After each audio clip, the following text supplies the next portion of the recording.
Mga paraan upang maalagaan ang kidneys. 1. Bawasan ang asin sa pagkain. Limitahan ang pagkain ng maalat tulad ng asin, patis, toyo, bagoong at maalat na isda. Mataas din ang asin ng instant noodles, sitsirya at delata. 2.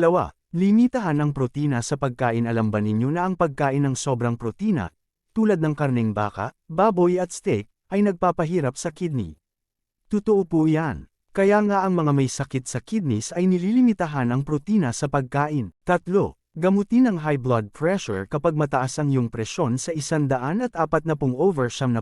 Dito na nag-uumpisa ang pagkasira ng kidneys. Gusto ng kidneys ang normal na presyon ng dugo lamang. Bawasan ang alat sa pagkain at uminom ng gamot sa alta presyon. 4.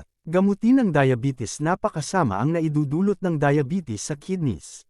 Sinisira ng diabetes ang kidneys at pwedeng magdulot ng kidney failure at pagdadialysis. 5. Limitahan ang paggamit ng pain relievers, gamot sa kirot.